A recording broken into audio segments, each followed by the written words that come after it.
The terminal buzzed with the usual chaos, rolling suitcases, echoing announcements, and the faint cry of a baby somewhere in the distance.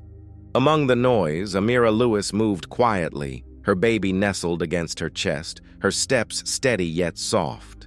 There was a certain grace in the way she carried herself, though exhaustion shadowed her face.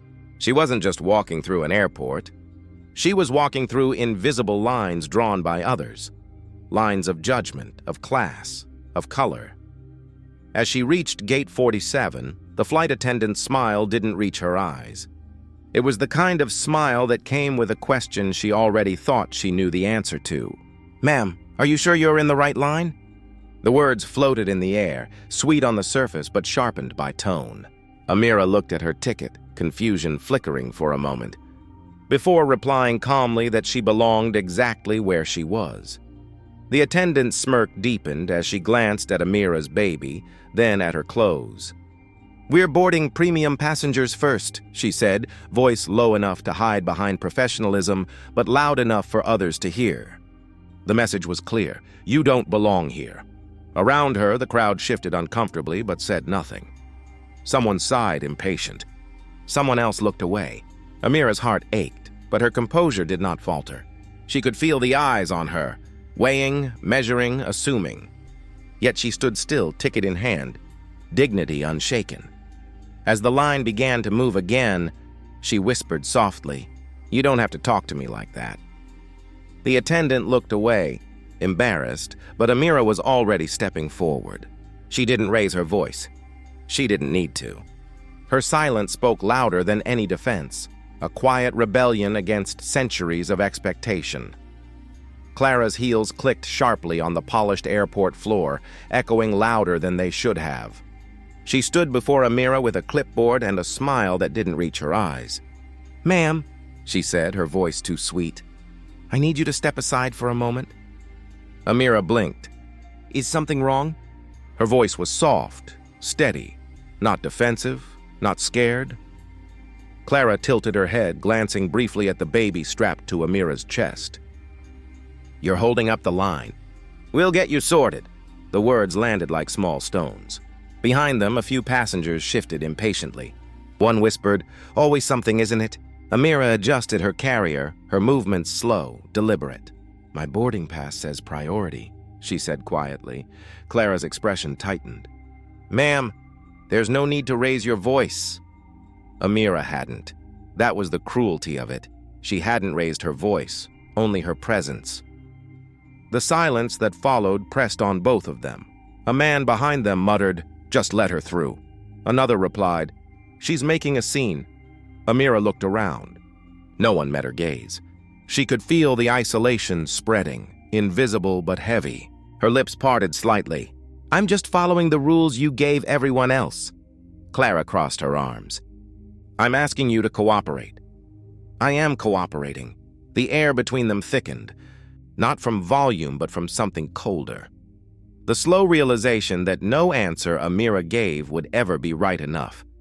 The baby whimpered, breaking the silence. Clara flinched.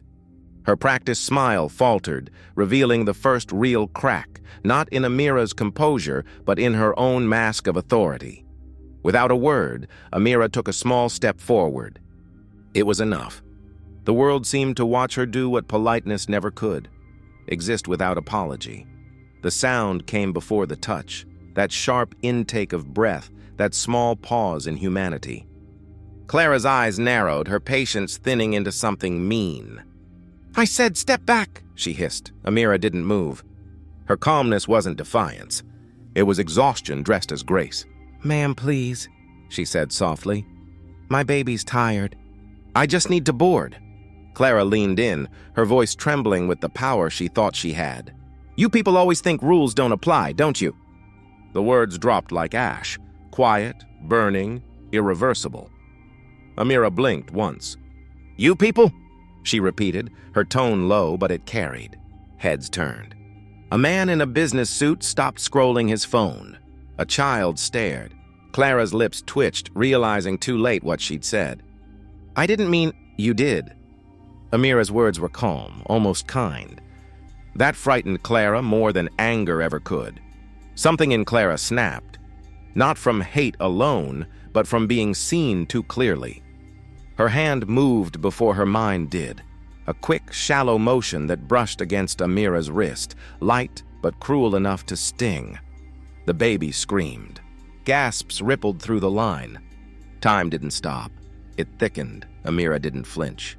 Her silence became a mirror, showing Clara the ugliness she'd tried to hide behind company rules and clipped smiles. Someone whispered, "Did she just hit her?" Clara stepped back, her chest rising and falling too fast. I was only—" "You touched me," Amira said simply. Her voice trembled once, then steadied. In front of everyone. The crowd's hush turned heavy. Clara's authority wilted in the quiet shame she'd built herself, and as the baby's cry echoed through the terminal, Clara finally understood. The slap had landed long before her hand ever did.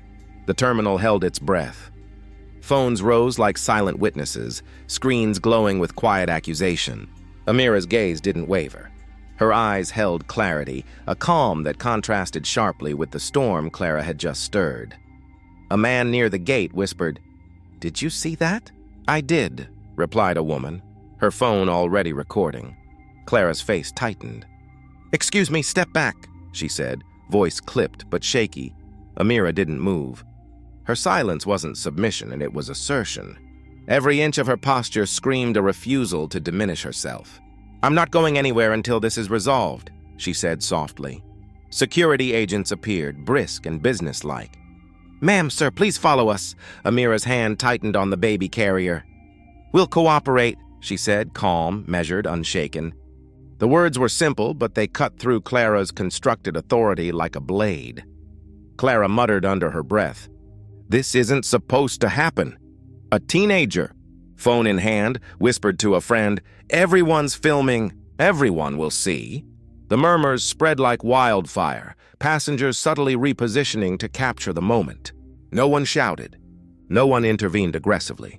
The weight of the act itself, the slap, the privilege, the unearned audacity, hung in the air. Amira's eyes met Clara's, unblinking. Clara's mouth opened, then closed, words failing. That tiny pause, that hesitation, exposed her fully. One of the security officers glanced at Clara, frowned. "She didn't resist," he muttered. "Nothing illegal here." Amira's silence filled the space more than any argument could. Phones recorded, whispers confirmed, cameras documented. The baby cried, and for a moment it seemed like the only sound that mattered. But the terminal wasn't silent. It was witnessing. And in that witnessing, Clara realized the world was watching. And every judgment, every prejudice, every assumption would now be seen, replayed, and remembered. Her authority had collapsed quietly, under the weight of observation and the dignity she refused to surrender. Amira's gaze met Clara's, steady and unflinching. Her voice was soft, almost a whisper, yet every word landed with weight. "Ma'am, you just made the worst mistake of your life." Clara blinked, confusion flickering across her face. What are you talking about?" Amira didn't answer immediately. Her eyes traveled past Clara, surveying the crowd of silent witnesses, phones raised, faces caught between shock and curiosity. The terminal's hum had shifted, subtle, tense, expectant. "You don't understand," Clara said, voice tight, trembling. "I was just what?"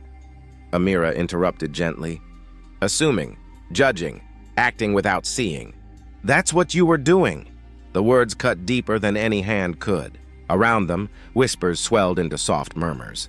Passengers nudged each other, pointing subtly toward the recording phones. Every gaze became a mirror reflecting Clara's arrogance, her misjudgment. Clara's hand trembled. "I didn't know who she was." You didn't know," Amira repeated, calm and precise. "And that was your mistake. Not the line, not me, not my baby. That was yours." Her words were measured, her composure complete. Clara stepped back, realizing the shift. Authority, carefully cultivated, slipped from her grasp. The mask she wore, control, superiority, untouchability, was cracking in real time. The baby cried, breaking the silence, yet the focus didn't waver. Every recording, every whispered observation, every hesitant breath in the crowd amplified the unspoken truth. Power had been challenged, and the sky itself, the airline, the rules, the hierarchy, now tilted.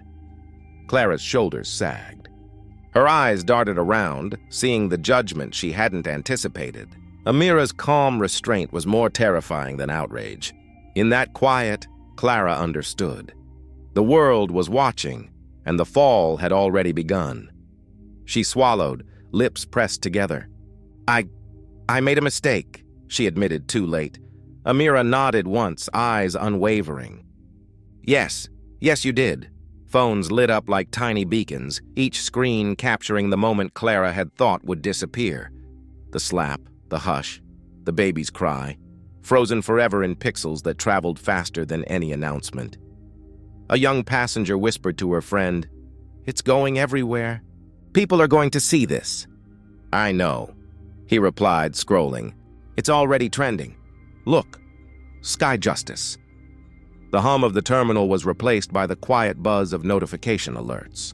Amira held her baby, rocking him gently, unaware of the magnitude of what was happening.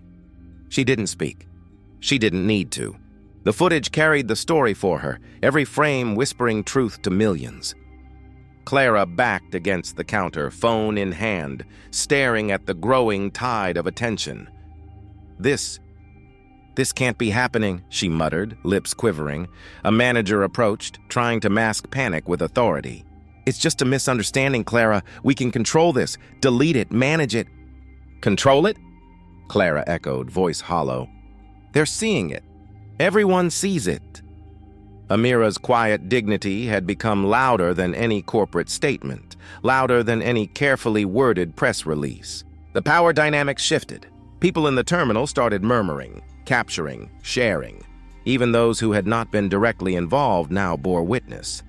A reporter, whispering into a phone, said, "This isn't just a flight incident. It's proof. People will demand change." From homes across the globe, screens blinked. The hashtag spread. Comments poured in. Anger, support, solidarity. Clara's face fell. She realized finally that her authority, her carefully maintained sense of untouchability, was eroding in real time. The system she'd relied on, silence, hierarchy, unchecked privilege, was exposed. Amira's silence, her restraint, her simple act of being present with her child, had done what shouting never could. It revealed the truth. And in that truth, a movement ignited. The flight may not have taken off, but the story soared, unstoppable, carried by millions who now refused to look away. Clara sat in the glass-walled office, phone pressed to her ear, lips dry, eyes darting to the growing notifications on her screen. "Just tell them it was a misunderstanding," a PR associate urged. "Frame it as a procedural misstep, nothing personal." Clara's hands shook. "Misstep? Do you see what's happening outside? Everyone's watching, everyone's filming." A manager leaned forward, voice low. "We can spin this. Focus on policy, on protocol. Emphasize that she wasn't actually harmed." Clara swallowed hard. "But the video, there's no spin that erases a slap." Another PR staffer added cautiously. "You could apologize. A brief statement, nothing emotional, just corporate responsibility." "I can't apologize," Clara said, tension rising. I didn't know who she was. I was following procedure." "Procedure?" the manager repeated, incredulous. "Your actions weren't procedural." "People saw it. They know it." "The hashtags, the feeds, the comments?" Clara's breath caught. She realized, finally, that the world outside her polished walls refused the version of reality she tried to maintain. Every carefully worded sentence, every rehearsed defense crumbled under Amira's quiet dignity. I thought I was untouchable," Clara admitted, voice barely above a whisper. "Untouchable doesn't exist anymore," the PR associate said, not with a viral clip. Not with millions watching. Silence hung in the room, heavier than any conversation. Clara's eyes wandered to her reflection in the glass wall. The confident facade shattered, revealing fear and regret beneath. Meanwhile, outside, Amira's composed figure moved with the baby, indifferent to the storm she had ignited. Her silence, her restraint, reverberated farther than any press statement could. Clara's defenders whispered excuses, pointed fingers, tried to salvage reputations. But the video, that single, undeniable frame, had already spoken louder than any corporate defense. It didn't just show an act. It revealed a system, a culture, and the unraveling of a woman who had assumed power was infinite. David flipped through the old HR files with a steady hand, though his jaw tightened with each page. "Look at this." "All of them," he murmured, pointing at names lined up in neat type. "Reports ignored, complaints closed before they even started. How many times did she get away with this?" His advisor leaned in, voice cautious. "Years of small dismissals, procedural loopholes, mismanagement. It all adds up, but the files alone, they're just paper until they meet the footage." David's eyes didn't leave the papers. Paper proves the pattern. The whispers, the side glances, the passengers who never spoke out, they were right. The system protected her, I thought. Everyone thought she was untouchable, the advisor said quietly. But untouchable never meant invisible, just unaccountable until now. Outside, reporters buzzed, cameras capturing the airport scene, unaware of the silent reckoning in the back offices. Inside, David held a file labeled Minor Incidents, Staff Complaints. These weren't minor, he said. Every time she raised her hand or dismissed someone, it was deliberate. Every promotion, every favor, it was built on ignoring the truth, his assistant swallowed. And now? David's gaze hardened. Now the world sees what they tried to hide. Every overlooked face, every muffled apology, nothing erased it. Not anymore. A flashback crossed his mind. Young employees, timid, avoiding confrontation. A stewardess of color quietly filling forms nobody read. A passenger made uncomfortable, then dismissed. Clara's past arrogance replayed in stark, unrelenting clarity. "I never wanted this to go public," the assistant whispered, voice trembling. David shook his head. Silence never helped anyone. Not them, not her. The past is alive because it was never acknowledged. And now, it demands a reckoning. The office fell quiet. Outside, the world waited. But here, behind glass and polished floors, history pressed forward, unyielding. Each page turned was a step toward justice, slow, deliberate, and impossible to ignore. David stared at the grainy video, the slap frozen mid-air. The hum of the office felt deafening. "Every detail," he muttered, voice low. "Every hand, every glance. It's all there." His advisor shifted uneasily. "Sir, action could be taken. Termination, suspension. Public statement. Legal measures." David shook his head slowly. "No, not yet. Not through anger. This isn't about revenge. It's about truth. The world needs to see what they protect, not just who they punish."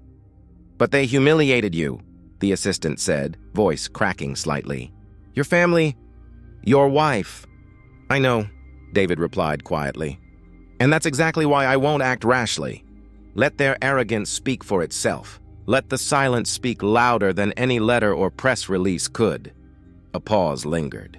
The city outside sparkled, unaware of the quiet reckoning taking place in this glass tower. "Sir," the advisor continued cautiously, "people are already talking. The footage is online. It's spreading faster than any statement we could make." David exhaled slowly. "Good. Let it spread. Let the air carry the weight of their choices. Let them feel the shift before anyone lifts a finger. Power isn't always in the hand that strikes. It's in the patience of the one who watches." The assistant swallowed. "And Clara," David's gaze didn't waver. "Clara will fall without me touching her. The world will decide. And when it does, she'll understand finally that untouchable is a myth. Every system has cracks, and the sky she relied on will show them." Silence hung. Phones buzzed in distant offices. Murmurs floated down corridors. David leaned back, hands folded. The video continued looping, and in that loop, he found his strategy. Not fury, not retaliation, but the quiet certainty that justice sometimes lands softly, even through inaction. A single nod closed the meeting. No words were needed. The reckoning had begun. "Have you seen the hallway?" A voice whispered from the corner office, cautious, hesitant. "Everyone's avoiding her," another murmured. "It's like..." She's evaporated from the company." Clara's name rolled through the corridors like a bitter echo, each syllable heavier than the last. She tried to meet eyes, tried to force a smile, but the weight of absent acknowledgement pressed down on her chest. I need answers," she finally said, voice cracking. One of her managers glanced at the phone in her hand, silent, then looked away. "The footage. It's everywhere. People aren't forgetting." Clara's hands trembled. "I thought I had control. I thought—" "You never did," another colleague said softly, almost regretfully. "And now everyone sees it." Amira walked through the main lobby, the baby nestled against her chest. No words, no gestures, just presence. Flashbulbs popped, phones raised. The moment stretched, silent yet louder than any accusation. Clara's assistant stepped forward, hesitant. "We tried.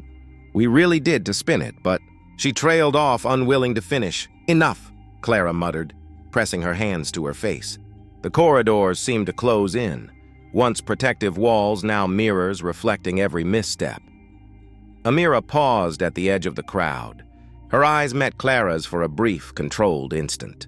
No anger, no vengeance, just acknowledgement of quiet dignity.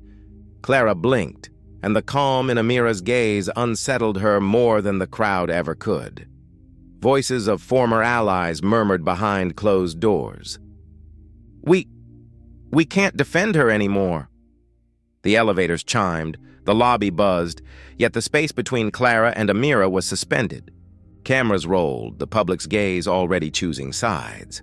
Clara's empire, once untouchable, once certain, shook from within. And through the hush, Amira's composure spoke louder than any reprimand or plea. The air itself seemed to shift, leaving Clara isolated. No one came to her. No one spoke. Only the truth, recorded, broadcast, undeniable, remained. And the world had already decided whose side justice favored. David stepped forward, adjusting his tie, the weight of the room pressing against his chest. We cannot undo what happened," he said, voice steady but layered with quiet grief. A reporter's pen scratched across the pad. "Mr. Lewis, will there be firings?" David paused, letting the silence stretch. "Justice is not found in vengeance," he finally said. "It is found in accountability and truth." Murmurs ran through the crowd. Someone whispered, "He's holding back." But his eyes say it all. A cameraman shifted uneasily. "The footage. It's viral. People are outraged." David's gaze flicked to the screen behind him, Amira's calm presence radiating dignity. The baby in her arms had not cried, not once. "We've spent years building this airline, but integrity isn't measured in profits or titles," he continued, voice calm yet commanding. "It is measured in how we respond when faced with failure, personal, moral, institutional." One journalist leaned forward. "And Ms. Hayes?" David's jaw tightened, but he spoke without raising his voice. She walked through that terminal with dignity. She held her child.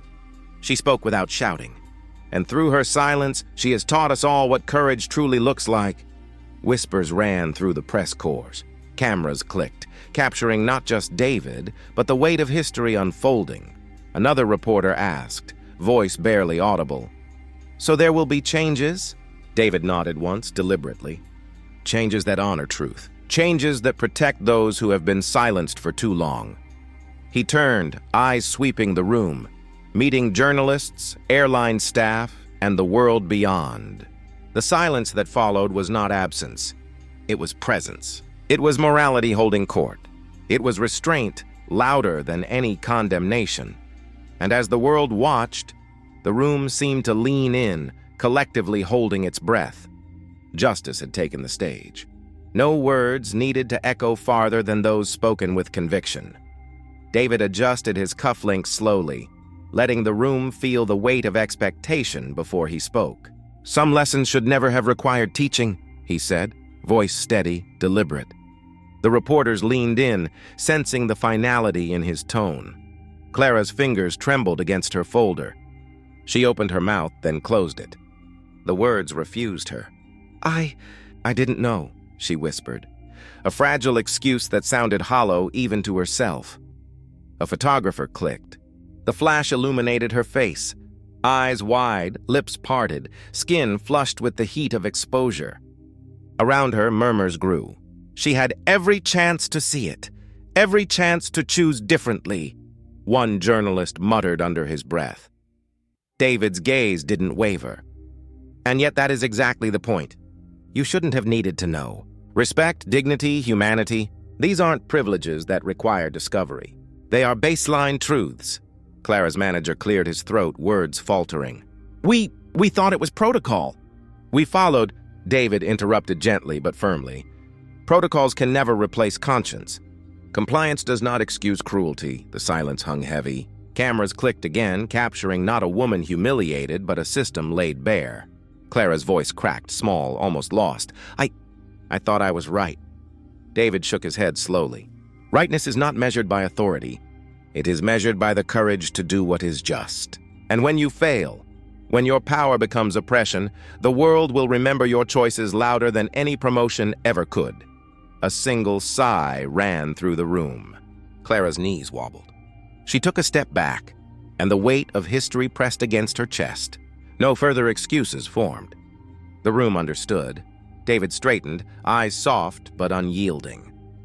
Let this be a reminder. Power without accountability is hollow, and the silence of the wronged speaks louder than any apology. Clara lowered her gaze. Around her, the room shifted. Control had left her, and in that stillness, justice had quietly taken its seat.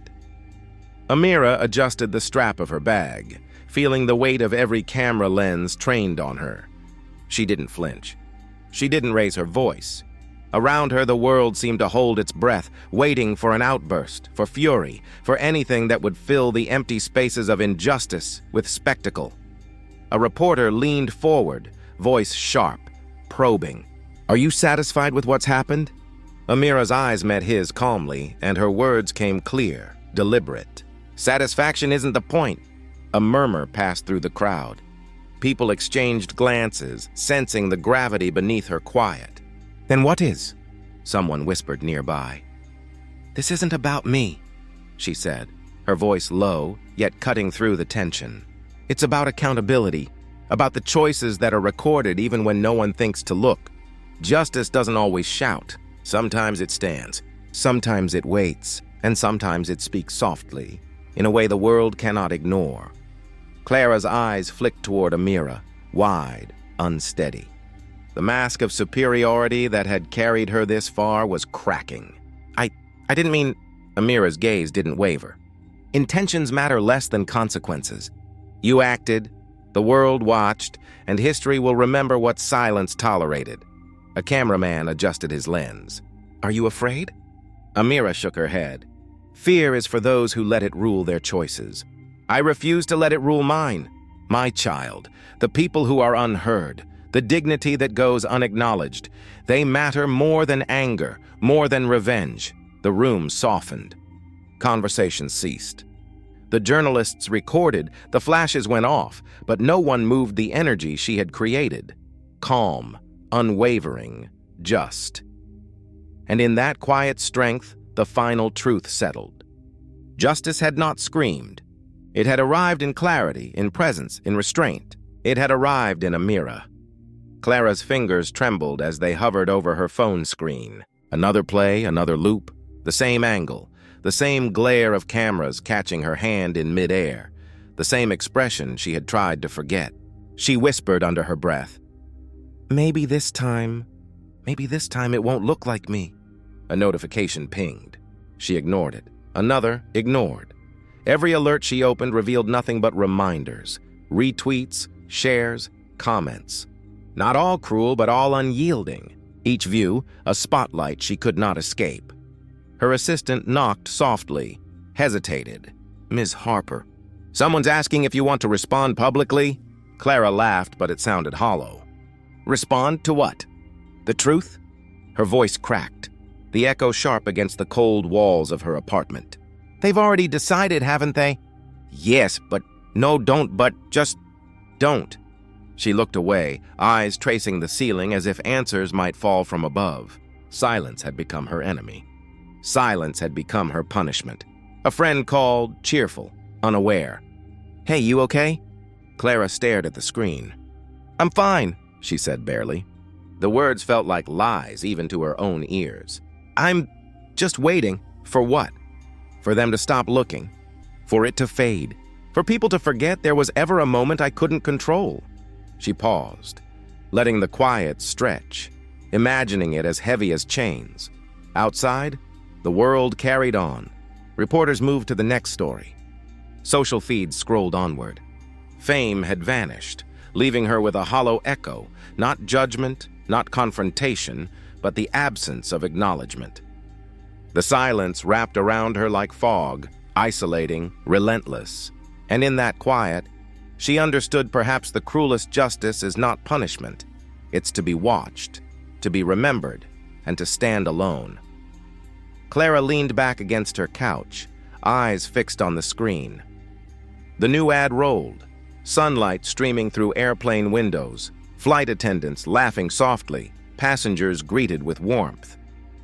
She recognized none of the faces, and for the first time in months, that absence wasn't hollow, it was definitive. A voice announced, "Equality in the skies, calm, proud, unforced." Clara's hand twitched, almost reaching for the remote. She stopped herself. The truth was unavoidable.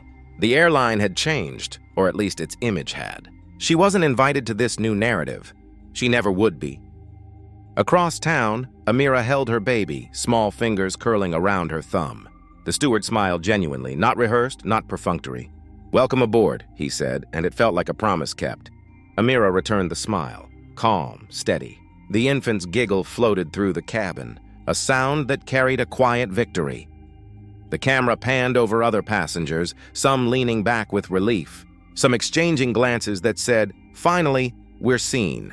Amira's voice, soft but clear, echoed in Clara's mind. "This isn't about me." The lesson lingered like sunlight through clouds. Clara exhaled slowly. She realized she had been chasing shadows, control, recognition, the illusion of power. That empire she'd tried to command had crumbled quietly, and in its place a different sky existed, painted with patience, dignity, and small, unstoppable victories. Her phone buzzed with old notifications, ignored, unanswered. Clara didn't look. There was nothing left to defend, no position to reclaim. Outside, the city moved, planes lifting into the horizon, carrying passengers who would never know the storm that had passed below. Somewhere between memory and acceptance, Clara understood. The world had rewritten itself. Not with noise, not with anger, but with respect, clarity, and the soft strength of justice that refused to shout. And she, finally, was outside that story.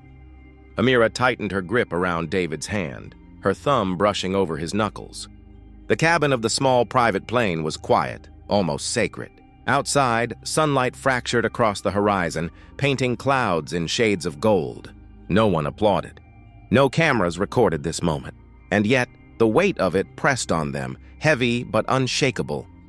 "You realize," David murmured, voice low, "that this isn't just about the airline. It's about every person who's been ignored, overlooked, silenced." Amira nodded slowly, eyes tracing the trails of other planes in the distance. "I know, and no one's making it about me. That's the point, isn't it?"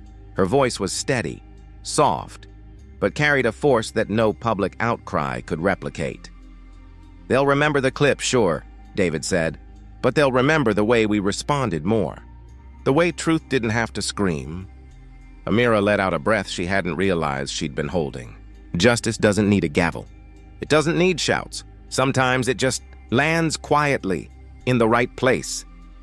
David glanced at her, eyes shining with unshed emotion. And the flight path changes. People see each other differently. The rules may have shifted on paper, but hearts change only when faced with dignity. She smiled faintly, watching a plane below their altitude descend into a distant city. "I think that's the real victory. Not the headlines, not the hashtags. The quiet, unspoken understanding that things won't be the same again." David leaned his forehead gently against hers. "And that's enough. That has to be enough."